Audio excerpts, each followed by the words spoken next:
अस्सलाम वालेकुम everyone, welcome to my vlog. उन तमाम मदर्स को, उन तमाम देखने वालों को मैं आज बताना चाहती हूँ कि मैं जो है वो एक दो टॉडलर्स की मदर हूँ और साथ ही मेरे साथ एक न्यू बॉर्न है जो कि अभी पैदा हुई है और ये अब 1 मंथ की हो चुकी है। सबसे पहले आपको ये बताऊंगी कि मैं अपनी बेटी को ब्रेस्ट फीड ही करवा रही हूँ, मदर फीड दे रही हूँ और मैं बहुत कंफर्टेबल हूँ इसमें। साथ मैं थोड़ा सा लिटिल बिट फार्मूला का सप्लीमेंट कर देती हूँ, यानी दिन में सिर्फ एक फीडर। ज़्यादा इसलिए नहीं देती क्योंकि मेरे फर्स्ट 40 डेज़ चल रहे होते हैं और लोगों को शायद इस चीज़ की जानकारी ना हो कि अगर पहले 40 दिन में बच्ची को ज़्यादा फीडर दे दिया जाए तो उसके बाद जो है मिल्क सप्लाई आपका अपना कम होता रहता है और यही वो टाइम होता है जब आपका मिल्क सप्लाई जो है वो डेवलप होता है। इसलिए जितना ज़्यादा बच्चा आपका दूध पिएगा उतना ही आपका जो मिल्क सप्लाई है वो अच्छा होगा, यानी आपको बहुत अच्छी तरह से अच्छा दूध आएगा। और अगर आपने कम पिलाया है या ज़्यादा उसको फीडर पिला दिया है तो फिर आपका अपना मिल्क नहीं डेवलप होगा। तो मैं अपने बाकी दोनों जो बच्चे हैं उनको भी अपना फीड करवाती रही हूँ तकरीबन 2 साल तक, और 2 साल की उम्र में बच्चे अपने आप दूध छोड़ देते हैं और अच्छे हेल्दी ग्रोन किड्स हैं मेरे, अच्छे डेवलप हुए हैं और मैं बहुत कंफर्टेबल हूँ।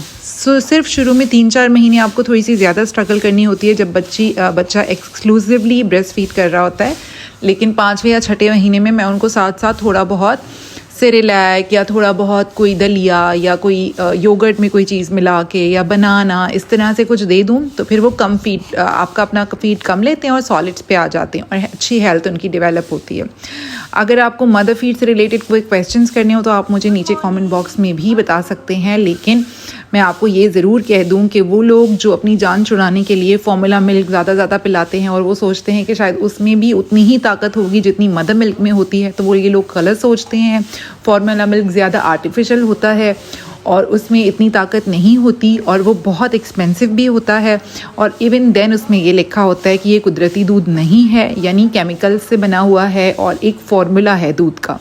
ठीक है, तो आप लोग अगर अपना फीड करवा सकती हैं तो बहुत अच्छा है। पाकिस्तान में मैंने नोट किया है कि इस चीज़ का ट्रेंड बहुत ज़्यादा है कि ज़्यादातर लोग फीडर पिलाते हैं अपने बच्चों को क्योंकि उनको ये ज़्यादा मॉडर्न लगता है, ज़्यादा इजी ऑप्शन लगता है।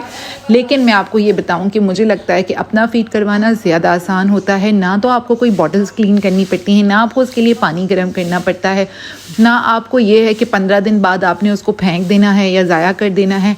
सब कुछ इजीली अवेलेबल है। सिर्फ आपको थोड़ी सी स्ट्रगल ये करनी पड़ती है कि जैसे ही बच्चा फीड मांगे आपको शुरू के दिनों में उसको फीड करवाना पड़ता है, इसी तरह आपका मिल्क प्रोड्यूस होता है। और जो लोग ये कहते हैं कि हमें तो दूध नहीं आता और हमारा तो बनता ही नहीं है, वो या तो झूठ बोलते हैं या अपने आप को धोखा दे रहे होते हैं। ऐसा बहुत कम होता है। अगर आप बच्चे को लेके बैठी रहेंगी, उससे स्किन टू स्किन कॉन्टैक्ट रखेंगी, उसको फीड करवाएंगी बैठ के, थोड़ा सा आपको उसके लिए लगना पड़ता है तो फिर आपका फीड ज़रूर आएगा। अगर शुरू में नहीं आ रहा तो बाद में आपका अच्छा मिल्क प्रोडक्शन होने लग जाएगा। मुझे अपने तीनों, हालांकि मेरे सी सेक्शंस थे, लेकिन तीनों बच्चों में मुझे इस चीज़ का कोई इशू नहीं हुआ कि दूध नहीं आ रहा या कम आ रहा है। मेरे हिसाब से अगर थोड़ा बहुत मिल्क सप्लाई कम भी हो तो वो बच्चा सक्शन करके अपना मिल्क सप्लाई खुद ही बेहतर कर लेता है। जो बेस्ट तरीका है बच्चे को दूध पिलाने का वो यही है कि माँ खुद उसको गोद में लेके बैठे, स्किन टू स्किन कॉन्टैक्ट करे। पंप करने का भी इतना ज़्यादा फ़ायदा नहीं होता, मैंने नोट किया है, पंप करके भी देखा है, लेकिन मेरे हिसाब से बच्चे को अपने साथ जो स्किन टू स्किन कांटेक्ट से जितना आपका अच्छा फीड आता है ना, उतना आपको जो है ना उस तरह से नहीं आता पंप करने से।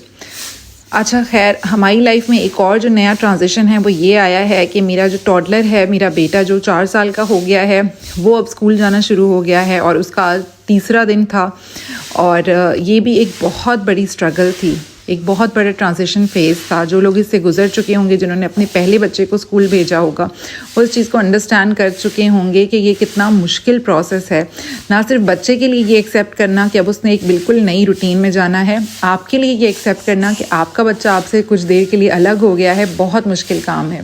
पहले दिन जब मैंने अपने बच्चे को ड्रॉप किया तो शुरू में तो वो बहुत एक्साइटेड था अपनी फीडर, अपनी वाटर बॉटल को देख के, अपने बैग को देख के, लेकिन जो है ना बाद में उसका काफ़ी ज़्यादा क्लास में जाते हुए ना उसका कॉन्फिडेंस थोड़ा सा शेक हुआ और जब उसे पता चला कि मम्मा आप मुझे छोड़ के चली जाएंगी तो फिर उसने जो है वो धाड़े मार के रोना शुरू कर दिया। और मेरे लिए वो सिचुएशन हैंडल करना इतना मुश्किल हो गया क्योंकि मैं इस चीज़ के लिए प्रिपेयर ही नहीं थी। मुझे पता तो था कि बच्चे रोते हैं, लेकिन मुझे ये अंदाज़ा नहीं था कि मैं खुद इस सिचुएशन को हैंडल कर रही होंगी।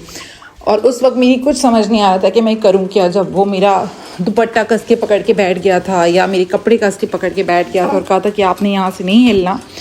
तो मुझे वहाँ टीचर्स ने यही कहा, जो मोस्टली पेरेंट्स को टीचर्स कहती हैं कि आप लोग पेरेंट्स जितना ज़्यादा बच्चे के साथ यहाँ पे रुकेंगे उतना बच्चे को मुश्किल होगा वो ट्रांजिशन फेज़ जो है वो एक्सेप्ट करने में। लेकिन जितनी जल्दी आप उसको छोड़ के चले जाएंगे, keep your goodbyes short, उतनी जल्दी जो है ना वो बेबी आपको और नई जो चीज़ उसकी लाइफ में हो रही है उसको एक्सेप्ट कर लेगा। तो बस यही हुआ कि पहले दिन मैंने उसे छोड़ा, उसने खूब रोना धोना मचाया और वापस आके मैं खुद इतनी इमोशनल हो गई थी कि पता नहीं बेटा कैसा होगा, पता नहीं वो क्या कर रहा होगा, वो रो ना रहा हो। और फिर वापस आकर भी उसने स्कूल से रिलेटेड कोई बात मुझसे नहीं की। उसकी टीचर ने ये कहा कि आपके जाने के बाद ये थोड़ी देर रोया था और उसके बाद ये नॉर्मल हो गया था। अगले दिन भी इसी तरह हुआ कि he was not ready to go to school, कह रहा था कि मैं स्कूल बिल्कुल नहीं जाऊँगा, स्कूल बोरिंग है, स्कूल गंदा है। तो हमने उसको बहुत उसका ब्रेनस्टॉर्म करने की कोशिश की, उसको हमने समझाया कि देखो जो बड़े लोग बनते हैं, एस्ट्रोनॉट बनते हैं, वो भी स्कूल जाते हैं, बाबा भी स्कूल गए थे, मामा भी स्कूल गई थी और आपको भी जाना होगा तो आप बड़े बनोगे। लेकिन थोड़ा थोड़ा तो उसको समझ आता था, लेकिन फिर भी वो कहता था कि नहीं मुझे स्कूल पसंद नहीं है, स्कूल बोरिंग है। तो मैं परेशान हो गई, मैंने कहा ऐसा ना हो कि ये आगे किसी स्टेज पे जाके स्कूल को एक्सेप्ट ही ना करे। लेकिन जो है ना मैंने चैट जीपीटी से भी पूछा कि मैं क्या करूं, तो मुझे यही बताया गया कि पहला वीक या 2 बच्चे के लिए मुश्किल होते हैं और वो इस तरह की बातें करता है, लेकिन आपने उस टाइम पे जो है ना वो अपना कॉन्फिडेंस लूज़ नहीं करना और इमोशनल होकर ये नहीं कहना कि अच्छा मेरे बेटे को स्कूल पसंद नहीं है तो बस मैं उसको नहीं भेजूँगी। आपने जो है ना कंसिस्टेंट रहना है अपनी रूटीन के साथ, और मोस्टली बच्चे 1 आध हफ्ते में या 2 हफ्ते बाद उसको एक्सेप्ट कर लेते हैं और फिर उन्हें स्कूल ज़्यादा अच्छा लगने लगता है। तो बस मैंने भी हार नहीं मानी। जब तीसरे दिन मैं उसे छोड़ने गई, मैंने उसे बहुत समझाया कि आज मेरा बेटा रोएगा नहीं, मेरा बेटा बहुत स्ट्रॉन्ग है। और उसके बाद जब मैंने उसको ड्रॉप किया तो उसने एक्चुअली टीचर का जब हाथ पकड़ा तो उसने मुझे खुद अपने हाथ से वेव करके टाटा किया। तो स्लोली एंड ग्रेजुअली हम सक्सेस हमें मिल रही है और हम जो है ना वो अब मैं बहुत कंफर्टेबली फिर घर वापस आई। मुझे रिग्रेट नहीं था जब मेरे बच्चे ने मुझे खुद वेव किया, तो ये काफ़ी ज़्यादा इमोशनल मोमेंट होता है। अच्छा, मेरा अभी चिल्ला ही चल रहा है, मेरा ये जो है ना सी सेक्शन के बाद पहला महीना समझें अब कंप्लीट होने वाला है 1-2 दिन में। लेकिन मैंने थोड़े बहुत अपने काम करने शुरू कर दिए हैं। मैं यहाँ पर बच्चे के लिए चिकन स्पैगेटी बना रही हूँ और चिकन को मैं जो है ना वो साथ साथ थोड़ा सा कीमे की फॉर्म में कर लूँगी चॉप करके, क्योंकि इस तरह से बच्चों के मुंह में नहीं आती है। तो मतलब ये कॉन्सेप्ट किसी सेक्शन के बाद 40 दिन तक आपने बेड से हिलना भी नहीं है, आपने उठ के पानी भी नहीं पीना है, तो ये बिल्कुल गलत कॉन्सेप्ट है। मैंने मोस्टली अपने तीनों सी सेक्शंस में 10वें दिन के बाद चलना फिरना शुरू कर दिया था और इससे मुझे फ़ायदा ये हुआ कि एक तो मेरा टमी जो है ना वो कंट्रोल रहा है थ्रू आउट। मतलब लोग कहते हैं ना कि अब सी सेक्शन के बाद जी वेट गेन हो गया, ये आपकी अपनी हरकतों की वजह से, अपनी गलतियों की वजह से वेट गेन होता है। एक तो अगर आप अपने बच्चे को फीड करवाती रहें और एक जो आप ना अपनी एक्टिविटी ना छोड़ें और डाइट में थोड़ा सा एहतियात करें। शुरू में तो नहीं हो सकती, ज़ाहिर है आपको रिकवरी भी करनी होती है, फिर ब्रेस्ट फीड करवाने वाली मदर्स को भूख भी ज़्यादा लगती है। लेकिन जो है ना अगर ये एहतियातें आपने कर ली ना तो उसके बाद आपका वेट जो है ना अननेसेसरी कभी भी गेन नहीं होगा। अच्छा जी, एक और बात मुझे आपसे करनी थी। न्यूबॉर्न के जो इश्यूज़ होते हैं उसमें जो सबसे इंपॉर्टेंट इशू जिससे मदर स्ट्रगल करती हैं वो होती है बेबी के जो पेट में गैस बन रही होती है, जिसकी वजह से वो ज़्यादा रो रहा होता है। तो उस टाइम पे जो है ना आपने क्या करना है कि बेबी के पेट में जो गैसेस बन रही होती हैं वो कंट्रोल रहें और जो है ना वो ज़्यादातर उसको लेके रोना धोना ना करे। और अक्सर हमें समझ में नहीं आ रहा होता जब बच्चा बहुत ज़्यादा रो रहा होता है और उसको भूख भी नहीं लगी होती, वो फीड भी नहीं ले रहा होता, इसका मतलब यही होता है कि उसके पेट में जो है ना वो गैस हो रही होती है और वो उससे अनकम्फर्टेबल होता है। तो आपने उसके लिए सबसे पहली चीज़ तो ये करनी है कि हर फीड के बाद अपने बेबी को आपने अच्छी तरह से बर्प करवाना होता है। हम लोग अक्सर जो है ना वो मदर्स मतलब जो ब्रेस्ट फीड करवाती हैं वो अपने बच्चे को दूध पिलाकर और इसी तरह लिटा देती हैं। नहीं, ब्रेस्ट मिल्क के बाद भी आपने बच्चे को बर्प लाजमी कराना होता है। बर्प यानी कि आपने उसको अपने कंधे पे रख के या बिल्कुल हेड अप पोजीशन पे रख के जिसमें उसका सर ऊपर हो टांगे नीचे हो, या तो आप गोद में उठा लें या आप किसी और पोजीशन में उसको कर लें, लेकिन हेड उसका अप होना चाहिए और आपने गर्दन से उसको सपोर्ट करना है और बैक पे टैप करके, बैक मतलब जो उसका हिप्स हैं, हिप से थोड़ा ऊपर से आपने उसको टैप करना है हाथ से और रब करनी है उसकी बैक। तो थोड़ी देर में वो खुद ही डकार ले लेगा। अगर डकार नहीं भी लेता तो उसका दूध नीचे हो जाएगा। दूध नीचे होगा तो पेट में जो गैसेस बन रही होंगी वो भी जो है ना वो ख़त्म हो जाएंगी।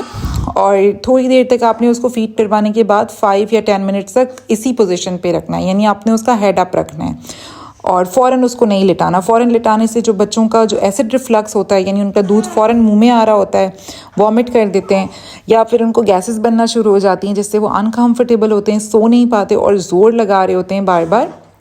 तो वो ज़्यादातर उन्हीं बच्चों के साथ होता है जिनको आप बर्प नहीं करवा रहे होते और उनको आप फ़ौरन फीड करवा के लिटाने की कोशिश करते हैं। तो हम अपनी आसानी तो कर रहे होते हैं, हम सोचते हैं कि चलो बच्चा दूध पीते पीते सो गया तो उसको इसी तरह सुला दो, लेकिन उसमें बाद में हमारे लिए मुश्किल होती है क्योंकि वो फ़ौरन से उठ जाएगा, थोड़ी देर में अनकम्फर्टेबल होगा, पेट में गैसेस बन रही होंगी और फिर हमें उसको बहुत टाइम लगेगा फिर दोबारा से सुलाने में। तो ये कि अगर सो भी जाए बेबी फीड करते हुए फिर भी उसे उठा के आपने कंधे पे रखना है और बर्प करवानी है। तो पहले महीने या 2 महीने तक तो ये एक्टिविटी आपने करनी ही करनी है, अनटिल अनलेस जब बच्चा मूव करना स्टार्ट कर देता है, हाथ पैर मारने लगता है, तो वो अपना दूध खुद ही हज़म कर लेता है। यानी 3 मंथ्स तक ऑनवर्ड्स जो है ना वो इतनी मुश्किल नहीं होती। हम फिर कहते हैं कि बच्चे कॉलिक हैं, बच्चे बिला वजह रोते हैं, सारा दिन रोते रहते हैं, सारी रात रोते रहते हैं, तो उसमें गलती थोड़ी बहुत हमारी भी होती है कि हम बच्चों को ना सही तरह से बर्प नहीं करवाते। खैर यहाँ पर लंच की तैयारी करने के बाद अब मेरी बेटी जिसने नैप अपना कंप्लीट कर लिया था उसको लेकर मुझे बड़े बेटी को पिक करने स्कूल जाना था।